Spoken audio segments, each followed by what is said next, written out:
قصہ حضرت اسماعیل علیہ السلام کی 2 بیویوں کا اور بیت اللہ کی تعمیر کا، یہ سب جانیں گے آپ اس ویڈیو میں۔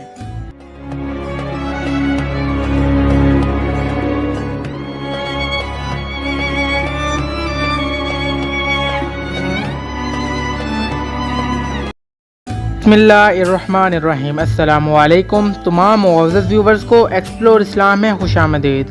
میں ہوں آپ کا دوست ثاقب الرحمان اور آپ دیکھ رہے ہیں ایکسپلور اسلام یوٹیوب چینل۔ قربانی کے واقعے کے بعد حضرت ابراہیم علیہ السلام ملک شام واپس تشریف لے گئے اور حضرت حاجر رضی اللہ تعالی عنہا اور ان کے بیٹے مکہ مکرمہ میں ہی سکونت پذیر رہے۔ کچھ عرصہ بعد حضرت حاجر رضی اللہ تعالی عنہا کا انتقال ہو گیا اور حضرت اسماعیل علیہ السلام کی شادی جرہم قبیلے میں ہی ہو گئی، اور حضرت ابراہیم علیہ السلام جناب اسماعیل علیہ السلام سے ملنے کے لیے گاہے بگاہے مکہ مکرمہ تشریف لایا کرتے تھے۔ ایک مرتبہ آپ مکہ مکرمہ تشریف لائے اور حضرت اسماعیل علیہ السلام سے ملنے ان کے گھر پہنچے تو حضرت اسماعیل علیہ السلام کو گھر میں اس وقت موجود نہیں تھے، لیکن ان کی بیوی گھر میں موجود تھی۔ حضرت ابراہیم علیہ السلام نے ان کی بیوی سے پوچھا کہ گزر بسر کیسے ہوتی ہے؟ بیوی نے جواب دیا، کیا پوچھتے ہیں، ہماری گزر بسر بڑی مشکل سے ہوتی ہے۔ حضرت ابراہیم علیہ السلام نے فرمایا، اسماعیل علیہ السلام گھر آئیں تو ان سے کہنا کہ وہ تمہیں سلام کہہ رہے تھے اور یہ پیغام بھی دے گئے ہیں کہ اپنے گھر کے دروازے کی چوکھٹ بدل دو۔ حضرت اسماعیل علیہ السلام گھر تشریف لائے تو اپنے والد کی نور نبوت کی خوشبو گھر میں محسوس فرمائی اور پوچھا کہ میرے بعد گھر میں کوئی آیا تھا؟ بیوی نے کہا، ہاں آئے تھے، اور سارا واقعہ بیان کر دیا۔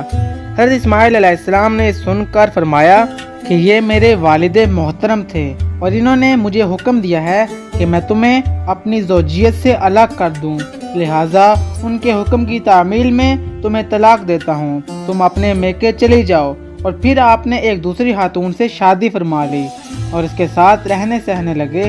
کچھ عرصہ کے بعد پھر حضرت ابراہیم علیہ السلام اپنے بیٹے سے ملنے آئے تو انہوں نے اپنی بہو سے پوچھا کہ تمہارے شوہر کہاں ہیں؟ انہوں نے بتایا کہ وہ ہمارے لیے روزی کی تلاش میں شکار پر گئے ہوئے ہیں۔ ان سے بھی حضرت ابراہیم علیہ السلام نے پوچھا کہ غسل بسر کیسے ہو رہا ہے؟ تو حضرت اسماعیل علیہ السلام کی بیوی نے کہا، اللہ تعالیٰ کا شکر ہے کہ اس کا دیا سب کچھ موجود ہے۔ حضرت ابراہیم علیہ السلام نے پوچھا، آپ لوگ کیا کھاتے پیتے ہیں؟ انہوں نے جواب میں عرض کیا، گوشت اور زمزم کا پانی استعمال کرتے ہیں۔ تو حضرت ابراہیم علیہ السلام نے دعا فرمائی کہ اللہ تعالیٰ تمہارے گوشت اور پانی میں برکت ڈال دے۔ جناب رسول کریم صلی اللہ علیہ وآلہ وسلم نے ارشاد فرمایا ہے کہ اس زمانے میں مکہ مکرمہ میں اناج کا رواج نہیں تھا، اگر ہوتا تو حضرت ابراہیم علیہ السلام اس میں بھی برکت کی دعا فرماتے۔ اور پھر حضرت ابراہیم علیہ السلام وہاں سے رخصت ہوئے اور چلتے وقت فرمایا کہ اسماعیل کو ہمارا سلام کہہ دینا اور میرا پیغام بھی دے دینا کہ گھر کے دروازے کی چوکھٹ تبدیل نہ کرنا۔ بیوی نے اس طرح سے آپ کے حکم کی تعمیل کی اور حضرت اسماعیل علیہ السلام نے بیوی سے فرمایا کہ یہ میرے والد محترم تھے جو تمہارے ساتھ اچھا برتاؤ کرنے کا حکم دے گئے ہیں۔ حضرت اسماعیل علیہ السلام اور ان کی دوسری بیوی خوش رہنے سہنے لگے۔ حضرت ابراہیم علیہ السلام اگرچہ فلسطین میں مقیم تھے، لیکن اپنی بیوی اور بچے سے ملنے اور ان کی دیکھ بھال کرنے برابر آتے جاتے رہتے تھے۔ اسی دوران میں حضرت ابراہیم علیہ السلام کو اللہ تعالیٰ کی جانب سے یہ حکم ہوا کہ کعبۃ اللہ کی تعمیر کرو۔ حضرت ابراہیم علیہ السلام نے اس بات کا تذکرہ اپنے بیٹے حضرت اسماعیل علیہ السلام سے کیا اور دونوں باپ بیٹوں نے مل کر بیت اللہ شریف کی تعمیر شروع کر دی۔